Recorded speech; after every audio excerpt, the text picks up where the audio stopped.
नमस्कार। आज हम एक ऐसी यात्रा पे निकल रहे हैं जो बाहरी सफलता और आंतरिक शांति के बीच के वो जो गहरा रिश्ता है उसे टटोलती है। हाँ, बिल्कुल। हम अक्सर देखते हैं कि सारा ध्यान पैसा कमाने पर होता है, लेकिन क्या सच्ची समृद्धि मतलब वो असली वाली खुशहाली मन की शांति के बिना मुमकिन है? ये बहुत बड़ा सवाल है। और इसी पर बात करने के लिए हमारे पास नेपोलियन हिल की classic think and grow rich से ही प्रेरित एक और किताब है, grow rich with piece of mind. और मजे की बात यह है कि हिल खुद अपने शुरुआती करियर में सफलता को सिर्फ पैसे से ही जोड़ते थे। मतलब रोल्स रॉयस चलाना, बड़ी बड़ी प्रॉपर्टी रखना। हाँ, वो उनका शुरुआती नजरिया था। लेकिन वक्त के साथ उनके अनुभवों ने उनके नजरिए को बदला। बिल्कुल बदला। तो आज हमारी कोशिश रहेगी कि हिल के वो जो मुख्य सिद्धांत हैं या कहानियां हैं उनको खंगालें, समझे कि धन के साथ साथ मन की शांति कैसे पाई जा सकती है, खासकर आज की इस भागदौड़ वाली दुनिया में। हाँ, चलिए शुरू करते हैं इसे। जैसे आपने कहा, पैसा कमाने का कोई फॉर्मूला भर नहीं है। ये असल में इस बात की पड़ताल है कि हमारी जो अंदर की स्थिति है, हमारे विचार, हमारे विश्वास, यहाँ तक कि हमारे डर, वो कैसे हमारी बाहरी दुनिया को, हमारी हकीकत को शक्ल देते हैं, बनाते हैं। अच्छा। और यहाँ दिलचस्प बात यह है कि हिल ने कोई एक चीज नहीं दी है। उन्होंने अपने निजी तजुर्बे, बहुत से सफल लोगों के इंटरव्यूज और साथ में गहरे दार्शनिक विचारों का एक मिश्रण पेश किया है। तो सबसे पहली बात जो हिल कहते हैं, जिस पे वो बहुत जोर देते हैं, वो है स्वयं को जाने, नो दाई सेल्फ। उनका मानना है कि सफलता की शुरुआत यहीं से होती है। आप थॉमस एडिसन का ही उदाहरण लीजिए। उन्हें स्कूल से निकाल दिया गया था, ये कहकर के भाई इनका तो दिमाग कमजोर है। सोचिए जरा। हाँ, अगर उन्होंने मान ली होती वो बात, उस लेबल को अपना लिया होता तो दुनिया बहुत कुछ खो देती। वो मानते थे कि वो शायद अपराधी बन जाते, पर माँ के सिर्फ कुछ शब्दों ने ये लड़का बहुत होशियार है, उनकी जिंदगी बदल दी। उनमें लिखने की एक ललक जगा दी। हाँ, शब्दों में बहुत ताकत होती है। और ऐसी कहानी मैडम शुमान हिंग की है। उनके संगीत टीचर ने तो साफ कह दिया था, भाई तुम गायिका नहीं बन सकती, और वो बाद में दुनिया की जानी मानी ओपरा सिंगर बनी। ये उदाहरण असल में आत्म जागरूकता की अहमियत बताते हैं। और साथ ही बाहरी जो नकारात्मक असर है, जो लोग आपको कहते हैं, उनको खारिज करने की क्षमता। हिल का तर्क है कि जब आप अपने दिमाग के मालिक होते हैं ना, तो आप किसी नकारात्मक लेबल को या किसी के आलोचना को अपनी काबिलियत को कम नहीं करने देते हैं। यही आत्मविश्वास, यही सेल्फ बिलीफ हिल के मुताबिक सफलता की बुनियाद है, पहली सीढ़ी। और इसी आत्मविश्वास से जुड़ा है हिल का वो बहुत मशहूर सिद्धांत PMA, यानी पॉजिटिव मेंटल एटीट्यूड, सकारात्मक मानसिक दृष्टिकोण। हाँ, PMA। ये सिर्फ मतलब अच्छा सोचना नहीं है, शायद ये कुछ और गहरा है। हाँ, ये उससे ज्यादा है। ये एक नजरिया है, एक एटीट्यूड। W क्लेमेंट स्टोन की कहानी शायद इसका अच्छा उदाहरण है। स्कूल छोड़ा, फिर बीमा बेचा और अपने टीचरों से ज्यादा कमाने लगे। फिर एक मुश्किल वक्त आया, उनकी एजेंसी का कॉन्ट्रैक्ट रद्द होने वाला था। अब ज्यादातर लोग तो घबरा जाते। बिल्कुल। पर उन्होंने क्या किया, 45 मिनट सिर्फ आत्मचिंतन किया, अपने PMA पर फोकस किया, और फिर जाके कंपनी वालों को मना लिया। न सिर्फ फैसला बदला में आया, बल्कि बेहतर शर्तें भी हासिल की। कमाल है। और बाद में तो उन्होंने अपनी बीमा कंपनी खड़ी की और हिल के साथ काम करके अपनी संपत्ति को मतलब $3 मिलियन से $160 मिलियन तक पहुंचाया। वाओ, ये PMA की ताकत है। यहीं पर हिल एक और बात करते हैं, सफलता चेतना, सक्सेस कॉन्शियसनेस। ये क्या चीज है? ये एक तरह की मानसिकता है जहां आपको यकीन होता है कि सफलता मुमकिन है, कि आप सफल हो सकते हैं। ये आपकी पहचान का हिस्सा बन जाता है। अच्छा। तो फिर आप मौके वहां भी देख लेते हैं जहां दूसरे शायद सिर्फ मुश्किलें देखें। जैसे हेनरी फोर्ड का किस्सा, उन्हें अपनी कार डिस्ट्रीब्यूशन के लिए पैसा चाहिए था, बहुत सारा। बैंक लोन दे नहीं रहे थे। हाँ। तो उन्होंने क्या किया, अपने डिस्ट्रीब्यूटर से ही एडवांस पेमेंट मांग ली। ये एकदम हटके सोच थी। बिल्कुल, लीक से हटकर। ये शायद वही सक्सेस कॉन्शियसनेस थी जिसने उन्हें ये रास्ता सुझाया। हाँ, बिल्कुल, वो विश्वास कि कोई ना कोई रास्ता जरूर निकलेगा। और इस चेतना का, इस मानसिकता का ईंधन क्या है? हिल कहते हैं विश्वास, फेथ, अटूट विश्वास। हाँ, विश्वास। अर्नाल्ड रीड की कहानी तो मतलब अविश्वसनीय लगती है। एक दोस्त ने धोखा दिया, वो इतने बीमार पड़ गए कि डॉक्टरों ने भी उम्मीद छोड़ दी थी, शुरू करने की हिम्मत भी दी। ये है विश्वास की ताकत। और यहीं पर हिल का वो सिद्धांत सामने आता है जिसे वो सुप्रीम सीक्रेट कहते हैं। सुप्रीम सीक्रेट वो क्या है? वो कहते हैं, जो कुछ भी मानव मन सोच सकता है और जिस पर वो यकीन कर सकता है, वो उसे हासिल कर सकता है। यहाँ ये यकीन करना, ये विश्वास बहुत बहुत अहम है। ये सिर्फ इच्छा नहीं है, मतलब काश ऐसा हो जाए वाली बात नहीं। अच्छा। ये एक गहरा, एक सबकॉन्शियस लेवल का यकीन है जो आपके हर एक्शन को, हर फैसले को गाइड करता है। बिना कानों के पैदा हुए थे, लेकिन हिल ने ठान लिया था कि वो सुनेगा, और उनके लगातार प्रयास, वो ऑटो सजेशन के जरिए दिए गए निर्देश, उनसे ब्लेयर ने सुनने की क्षमता विकसित कर ली। ये दिखाता है कि विश्वास आपकी शारीरिक हकीकत तक को बदल सकता है। आपने ऑटो सजेशन कहा, ये क्या है? इसे थोड़ा समझाएंगी? हाँ, ऑटो सजेशन मतलब आत्म सुझाव। ये हिल का तरीका है अपने विचारों को, अपने लक्ष्य को चेतन मन से अवचेतन मन तक पहुंचाने का। इसके वो 6 कदम बताते हैं, जिनका सार ये है कि आप पहले एकदम साफ तय करें कि आपको क्या चाहिए। पैसा चाहिए तो कितना, ठीक है। फिर तय करें कि आप उसके बदले में क्या देंगे, क्योंकि मुफ्त में कुछ नहीं मिलता। फिर एक तारीख तय करें, एक पक्का प्लान बनाएं और इन सब को लिखें, एक स्टेटमेंट बनाएं। और सबसे जरूरी कदम, इस स्टेटमेंट को रोज 2 बार, सुबह उठते ही और रात सोने से पहले जोर से पढ़ें। रोज 2 बार? हाँ, और पढ़ते हुए ये महसूस करें, ये यकीन करें कि आप उसे पा चुके हैं। ये प्रक्रिया धीरे धीरे आपके अवचेतन मन में उस विश्वास को, उस यकीन को रोप देती है। ये तो कमाल की बात है कि हमारे विचार और विश्वास हमारी हकीकत को इस तरह बना सकते हैं। लेकिन हिल एक और बड़ी रुकावट की बात करते हैं जो हमें आगे बढ़ने से रोकती है। वो है डर। हाँ, डर। वो तो कहते हैं कि डर एक तरह की उल्टी प्रार्थना है। बिल्कुल सही कहा। जैसे पॉजिटिव सोच अच्छी चीजों को खींचती है, वैसे ही डर उन बुरी चीजों को न्योता देता है जिनसे हम घबराते हैं। हिल ने 7 बड़े डरों की पहचान की है। गरीबी का डर, आलोचना का डर, खराब सेहत का डर, प्यार खोने का डर, आजादी छिन जाने का डर, बुढ़ापे का डर और मौत का डर। और ये डर हमारी सारी ऊर्जा सोख लेते हैं, हमें पंगु बना देते हैं। जैसे गरीबी का डर, हिल कहते हैं ये डर लोगों को मतलब अवसरों से भरी दुनिया में भी कमी और किल्लत का एहसास कराता रहता है। हाँ, वो हमेशा अभाव में जीते हैं मानसिक रूप से। और आलोचना का डर, ये तो क्रिएटिविटी का, नई पहल करने की हिम्मत का दुश्मन है। बिल्कुल। सोचिए, हेनरी फोर्ड को अपनी पहली गाड़ी के लिए या एडविन लैंड को पोलरॉइड कैमरे के लिए कितनी आलोचना सुननी पड़ी होगी अगर वो डर जाते तो दुनिया को ये चीजें मिलती ही नहीं। सही बात है। और खराब सेहत का डर, ये भी बहुत आम है। हाँ, और हिल का मानना था कि ये डर कई बार वाकई में बीमारियां पैदा कर सकता है, जिन्हें हम साइकोसोमैटिक कहते हैं, मतलब मन की वजह से तन में बीमारी। अच्छा। हाँ, और यहाँ भी एडिसन का उदाहरण कितना सही बैठता है। वो बहरेपन से डरे नहीं, उन्होंने उसे एक एसेट माना। एसिड?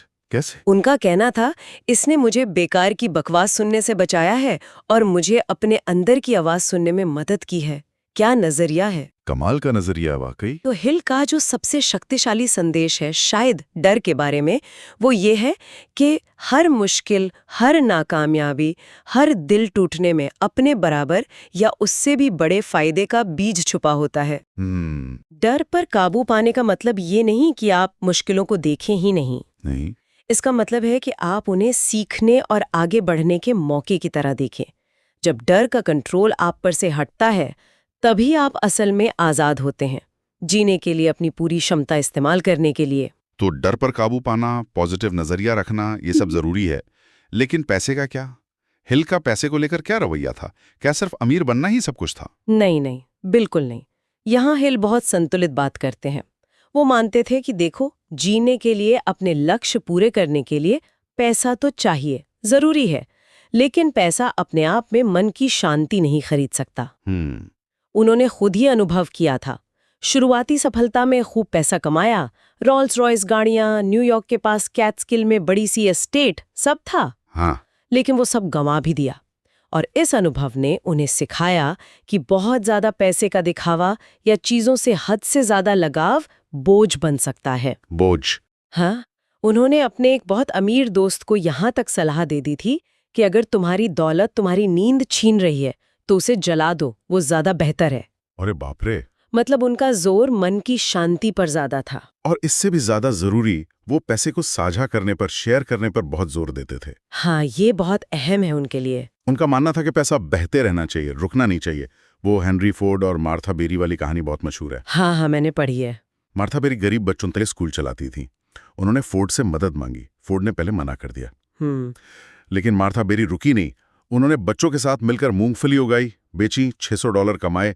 जब फोर्ड ने यह सुना तो वो इतने इम्प्रेस हुए कि उन्होंने लाखों डॉलर दान कर दिए। ये दिखाता है कि जब आप कुछ करते हैं, पहल करते हैं, तो मदद कहीं ना कहीं से आ ही जाती है और देने से चीजें बढ़ती हैं। बिल्कुल, और इसी से जुड़ा है उनका गोल्डन रूल पर जोर देना, सुनहरा नियम। हाँ, दूसरों के साथ वैसा ही व्यवहार करो जैसा तुम चाहते हो कि वो तुम्हारे साथ करें। अगर हालात उलट जाएं तो? हाँ, और हिल इसे सिर्फ कोई नैतिकता की बात नहीं मानते थे, वो इसे सफलता का एक प्रैक्टिकल सिद्धांत मानते थे। प्रैक्टिकल सिद्धांत कैसे? ये सारे विचार असल में रैल्फ वॉल्डो एमर्सन के क्षतिपूर्ति के नियम यानी लॉ ऑफ कॉम्पेंसेशन से जुड़ते हैं। ये नियम कहता है कि इस ब्रह्मांड में एक संतुलन है। आप जो भी देते हैं, सेवा, विचार, पैसा, कुछ भी, वो किसी न किसी रूप में आप तक लौटकर जरूर आता है। अच्छा, शायद फौरन नहीं, शायद उसी इंसान से नहीं, लेकिन आता जरूर है। ये कोई सौदा नहीं है, ये कुदरत का नियम है। जब आप ईमानदारी से सेवा करते हैं, दूसरों का भला सोचते हैं, अच्छा व्यवहार करते हैं, तो आप एक सकारात्मक ऊर्जा भेजते हैं और उसका फल आपको मिलता है। हिल ने अपने जीवन में भी इसका अनुभव किया था। हाँ, उन्होंने बताया है कि कैसे अटलांटा में उन्होंने एक दोस्त के बिना किसी स्वार्थ के मदद की थी और उसी मदद के वजह से उन्हें आगे चलकर कई बड़े मौके मिले। तो देना असल में पाना ही है। ये तो हुई बाहरी बातें, नजरिया, व्यवहार साझा करना, लेकिन हिल कुछ अंदरूनी शक्तियों को साधने की भी बात करते हैं, जैसे अहंकार या ईगो। आमतौर पर तो हम इसे बुरा मानते हैं। हाँ, ईगो को हम अक्सर नेगेटिव समझते हैं, लेकिन हिल एक स्वस्थ अहंकार को जरूरी मानते हैं। स्वस्थ अहंकार, ये क्या होता है? मतलब अपनी कीमत पहचानना, खुद पर भरोसा होना। एडविन सी बार्न्स की कहानी याद है? हाँ, जो एडिसन से मिलने गए थे। हाँ, मालगाड़ी में बैठ के पहुंचे थे, फटे हाल थे, लेकिन उनकी आंखों में, उनके रवैये में इतना आत्मविश्वास था, इतना पक्का इरादा था कि एडिसन इम्प्रेस हो गए।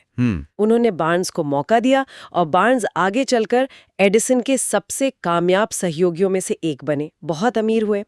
ये था स्वस्थ अहंकार, अपनी वैल्यू जानना, चाहे बाहरी हालत कुछ भी हो। हिल ने क्यूनेलिव का भी उदाहरण दिया था शायद। हाँ, जिनका बिजनेस ठप हो गया था, आत्मविश्वास टूट गया था। हिल ने उन्हें सलाह दी, उधार लेकर नए कैडिलैक खरीदो, पत्नी को मिंक कोट दिलाओ। ये तो अजीब सलाह लगती है। हाँ, लेकिन काम कर गई। उस बाहरी बदलाव ने उनके अंदर का आत्मविश्वास जगा दिया और वो दोबारा बिजनेस में सफल हो गए। तो कभी-कभी बाहरी चीजें भी अंदरूनी बदलाव ला सकती हैं। हिल एक और थोड़े विवादास्पद विषय पर भी बात करते हैं, यौन ऊर्जा का रूपांतरण, सेक्स ट्रांसम्यूटेशन। इसका क्या मतलब था? देखिए, हिल का मानना था कि यौन ऊर्जा इंसान की सबसे शक्तिशाली ऊर्जाओं में से एक है, शायद सबसे शक्तिशाली। अच्छा, लेकिन ज्यादातर लोग इसे सिर्फ शारीरिक स्तर पर ही खर्च कर देते हैं। हिल का तर्क था कि अगर इस जबरदस्त ऊर्जा को कंट्रोल करके इसे मोड़कर अपने रचनात्मक कामों में, अपने जुनून में, अपनी महत्वाकांक्षाओं को पूरा करने में लगाया जाए तो असाधारण नतीजे मिल सकते हैं। उनका ये ऑब्जर्वेशन था कि इतिहास के जितने भी महान लोग हुए जिन्होंने बड़ी उपलब्धियां हासिल की, उनमें तीव्र यौन ऊर्जा थी जिसे उन्होंने अपने काम की तरफ मोड़ा। तो ये ऊर्जा को दबाना नहीं है? नहीं, दबाना नहीं, रूपांतरित करना है, ट्रांसम्यूट करना है, उसे एक ऊंचे मकसद के लिए इस्तेमाल करना है। और फिर आता है मास्टरमाइंड का सिद्धांत। ये क्या है? मास्टरमाइंड ये कहता है कि जब दो या दो से ज्यादा लोग एक तय लक्ष्य के लिए पूरे तालमेल और सद्भाव के साथ मिलकर काम करते हैं, हाँ, तो उनके दिमागों के बीच एक तीसरी अनदेखी ताकत पैदा होती है, एक सिनर्जी। ये ताकत उन सब के दिमागों की अलग अलग कुल ताकत से कहीं ज्यादा होती है। ये एक साझा चेतना बन जाती है जो नए आइडियाज, नए समाधान, नई ऊर्जा पैदा करती है। जैसे हेनरी फोर्ड की टीम? बिल्कुल, फोर्ड के पास विशेषज्ञों की टीम थी। वो उन्हें अपना मास्टरमाइंड ग्रुप कहते थे। वो खुद हर सवाल का जवाब नहीं जानते थे, पर उन्हें पता था कि अपनी टीम से जवाब कैसे निकलवाना है। तो हिल क्या सलाह देते हैं? वो कहते हैं कि हर किसी को अपना एक मास्टरमाइंड ग्रुप बनाना चाहिए, चाहे वो फॉर्मल हो या इनफॉर्मल। ऐसे लोग जो आपके लक्ष्य में आपकी मदद कर सकें, आपको प्रेरित कर सकें, जिनके साथ आप आइडियाज बांट सकें। तो ये सिद्धांत स्वस्थ अहंकार, यौन ऊर्जा का रूपांतरण, मास्टरमाइंड, ये सब किस तरफ इशारा करते हैं? ये सब इसी बात पर जोर देते हैं कि सफलता सिर्फ किस्मत या बाहरी हालात का नतीजा नहीं है। ये बहुत हद तक हमारी अपनी अंदरूनी ताकतों पर निर्भर करती है। हमारा आत्मविश्वास, हमारी जीवन ऊर्जा, हमारा विश्वास और दूसरों के साथ मिलकर काम करने की हमारी क्षमता, इन सबको समझने, संभालने और सही दिशा में लगाने की कला ही सफलता दिलाती है। ये एक तरह से खुद को अंदर से मजबूत बनाने का आवाहन है। अब हम उस आखिरी और शायद सबसे गहरे विचार पर आते हैं जो हिल की किताब में है। अंततः कुछ भी मायने नहीं रखता। Ultimately nothing matters. ये सुनने में थोड़ा निराशाजनक सा नहीं लगता? हाँ, पहली बार सुनने में लग सकता है। हिल को ये एहसास, ये संदेश पहले विश्व युद्ध के दौरान मिला था, एक तरह की अंदरूनी आवाज से। बाद में जब राष्ट्रपति वुडरो विल्सन गुजरे, तब भी उन्हें यही महसूस हुआ। लेकिन इसका मतलब निराशावाद नहीं है, हार मान लेना नहीं है। तो फिर क्या है? ये असल में एक मुक्ति देने वाला नजरिया है, एक पर्सपेक्टिव है। कैसे? जब हम इस विशाल ब्रह्मांड को देखते हैं, समय के अनंत फैलाव को देखते हैं, तो हमारी अपनी चिंताएं, हमारी सफलताएं, हमारी असफलताएं सब कितनी छोटी लगने लगती हैं। ये हमें चीजों को बहुत ज्यादा गंभीरता से लेने से बचाता है, बेवजह के तनाव और चिंता से मुक्त करता है। अच्छा। ये हमें याद दिलाता है कि हमें अपनी जिंदगी जीनी है अपने तरीके से, जैसे लेखक एल्बर्ट हबर्ड ने किया। उन्होंने नियमों की परवाह नहीं की, अपने अंदाज में लिखा और सफल हुए। हाँ। ये नजरिया हमें बाहरी दबावों से, आलोचनाओं से ऊपर उठने की हिम्मत देता है। हिल की एक काल्पनिक बातचीत का भी जिक्र है मास्टर के साथ, जिसमें 26 अंदरूनी दुश्मनों पर, जैसे डर, लालच, ईर्ष्या, नफरत वगैरह, जीत पाकर सच्ची शांति पाने की बात है। ये नजरिया उन दुश्मनों को कमजोर करता है। तो ये पर्सपेक्टिव मन की शांति के लिए बहुत जरूरी है। शायद सबसे जरूरी। ये हमें सिखाता है कि न तो सफलता में बह जाओ, न असफलता में डूब जाओ, समभाव रखो। ये हमारे ईगो को भी काबू में रखता है। जब हम बड़ी तस्वीर देखते हैं तो हम छोटी छोटी बातों में नहीं उलझते, अपने असली मकसद पर ध्यान दे पाते हैं। ये हमें हिम्मत देता है कि हम जोखिम लें, अपनी शर्तों पर जिएं, क्योंकि आखिर में ये सफर ही मायने रखता है, सिर्फ मंजिल नहीं। सही। और ये हमें याद दिलाता है कि असली दौलत सिर्फ बैंक बैलेंस नहीं है, वो मन की शांति में है, अंदरूनी संतुलन में है, जीवन की गहरी समझ में है। तो अगर हम नेपोलियन हिल के इन सारे विचारों को समेटें तो सच्ची समृद्धि, मतलब रियल वेल्थ, सिर्फ पैसा नहीं है। ये एक कॉम्बिनेशन है। एक मजबूत पॉजिटिव मेंटल एटीट्यूड, डर पर जीत, अपने मकसद की साफ समझ, दूसरों के साथ बांटने का जज्बा, अपनी अंदरूनी ताकतों का सही इस्तेमाल, ईगो, जीवन ऊर्जा, मास्टरमाइंड का साथ और जिंदगी के उतार चढ़ाव को देखने का एक शांत, संतुलित नजरिया। बिल्कुल सही कहा आपने। ये सब चीजें मिलकर ही सच्ची समृद्धि बनाती हैं। और ये कोई एक दिन का काम नहीं है, ये लगातार चलने वाली यात्रा है सेल्फ डेवलपमेंट की। हिल के सिद्धांत आज भी उतने ही काम के हैं, क्योंकि वो इंसान के स्वभाव की गहरी समझ पर टिके हैं। वो हमें बार बार याद दिलाते हैं कि हमारे विचारों में, हमारे विश्वास में, हमारी दुनिया बदलने की ताकत है। बस हमें अपने मन का मालिक बनना सीखना होगा। सही। ये सिद्धांत जिंदगी के हर पहलू में काम आ सकते हैं। काम में, रिश्तों में, अपनी शांति की तलाश में। बिल्कुल। सचेत रूप से अपने विकास की दिशा चुन सकते हैं।